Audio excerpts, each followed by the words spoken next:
אשרי כל משפחת ביתו, כל אחד הוא יבכו, מקובל את תפילתו לפני אלוקים. אשרי משפחת. Il y avait une fois un grand tzaddik qui s'appelle Rabbi Moshe Isgan, qui était le rabbin d'Issaouira. Et après, il est devenu le grand rabbin de Marrakech. Et après, il est venu en Israël, il est décédé en Israël. C'est un grand tzaddik, il a écrit un livre sur la halakha, les lois. Il raconte, dans son livre, Vayagid Moshe, dans la préface, il raconte que, merci Hachem, que j'ai eu le zéchout d'être le grand rabbin d'Issaouira. Et je me rappelle, moi, de ce grand tzaddik-là, je l'ai vu, j'étais le rendre visite à Marrakech, il y a une quarantaine d'années ou plus, mais je me rappelle aussi à Essaouira, le vendredi, il marchait dans la rue, avant Shabbat, il disait aux gens, aux Juifs, de se préparer pour fermer leurs magasins pour Shabbat. Jamais j'oublierai ça.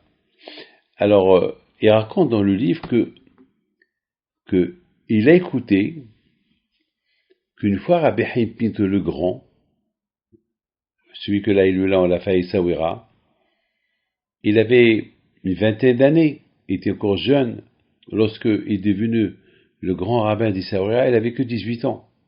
Il était érudit dans la Torah. Et le Shabbat d'avant Pessah, il allait donner des cours de Torah dans les synagogues. Et puis, il est parti dans une synagogue, il a commencé à donner un cours de Torah, et il y a un juif qui lui dit, Rabbin, baraka. Baraka, ça veut dire, ça suffit. Ça veut dire, ça suffit, c'est l'heure d'aller manger, tu as trop parlé. Rabbi Haïm Pinto alav shalom, il n'a pas répondu. Il avait de la peine, il a été touché profondément. Il a levé ses yeux vers Hachem.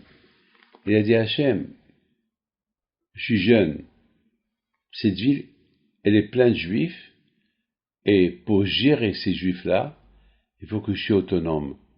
Il ne faut pas que je dépende d'eux, il faut que j'ai mon argent, il faut que j'ai de l'argent, il faut que je suis riche, il faut que j'ai ma propre synagogue. Comme ça, je ne veux pas être dépendant d'eux, je vais faire mon travail bénévole, je ne veux pas qu'on me paye.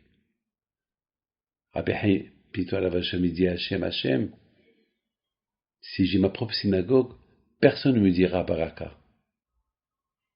Personne ne me dira ça suffit, parce que le fidèle, il se trouve chez moi. Maintenant, moi, je suis chez eux. Rabbi Haïm Pinto alav shalom, il les regarde tous.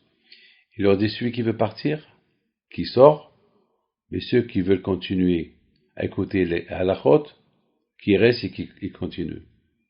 Entre-temps, le monsieur là-bas qui a dit ce qu'il a dit, il demande pardon, parce qu'il a vu Rabbi Haïm Pinto, comment il a fait sa prière, il demande pardon, il s'assoit tranquillement jusqu'à ce que Rabbi Haïm Pinto, il a terminé sa prière. Cette histoire, elle a fait le bruit à Essaouira. À l'époque, il n'y avait pas de texto, il n'y avait rien du tout. Il y a ce qu'on appelle la radio, la bouche. Bon. 2 jours plus tard, Rabbi Haïm Pinto, toujours au Mellah, il cherchait un petit terrain. Il trouve un petit terrain, là où il y a aujourd'hui la maison de Rabbi Haïm Pinto, à Essaouira. Il va, il la visite. Il y a un Marocain musulman qui vient vers lui. Il lui dit, Rabbin, j'ai écouté ce que vous avez dit, tout le monde parle de votre histoire, moi je dois voyager, j'ai de l'argent, je vous les prête, parce que je sais que ce voyage que je vais faire, je le fais tous les 10 ans, et je sais que je vais retourner dans 4, 5, 6 ans. Alors, je peux vous les prêter.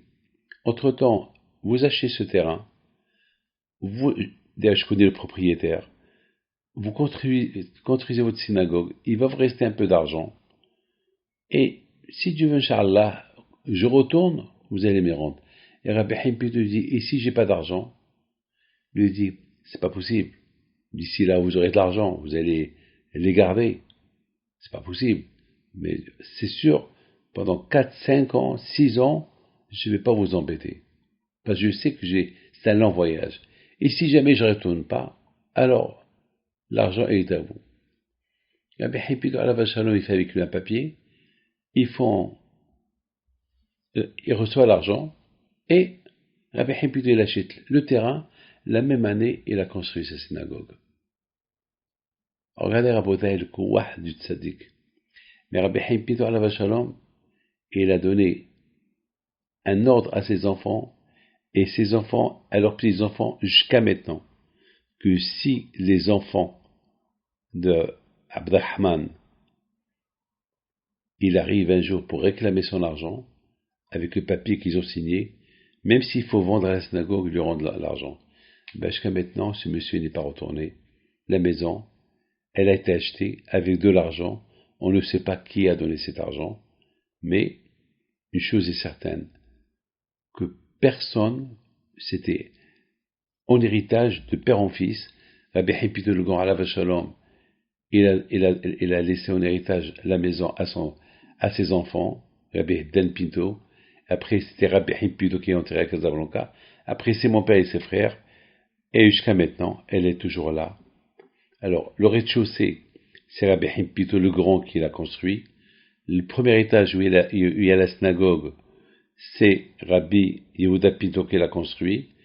Et le reste, les 2 étages encore supérieurs, c'est Rabbi Hipido, mon grand-père, qui les a construits. Il y a un testament, on a ce testament, que cette maison, elle ne peut jamais être vendue, et qu'on attend toujours ce monsieur-là, quelqu'un de la famille d'Abdurrahman, qui vient réclamer l'argent que le père, leur grand arrière-grand-père, a prêté, soi-disant, à Rabbi Hipido, on ne sait pas. Il y a ceux qui disent peut-être c'est lié à un avis. Il y a ceux qui disent c'est un tzaddik. Mais une chose est certaine. Retzon yire'a ve'aseh. Les tzaddikim, ils prient à Kadosh Baruch Hu, et à Kadosh Baruch Hu, les réponses sur place. Même avec des manières miraculeusement. Rabbi Hipido le Grand Alav Shalom, il faisait du business de l'immobilier. Parce que ce Marocain lui a laissé assez d'argent, il a acheté des maisons, et c'est avec ça qu'il vivait. Donc Rabbi Hipido le Grand Alav Shalom, il n'avait pas à dépendre de personne. C'était avec son argent qu'il vivait. Que le bon Dieu protège, je vous donne tous la santé, la joie, et que le zéro de Rabbi Hipido le Grand soit avec vous. Amen.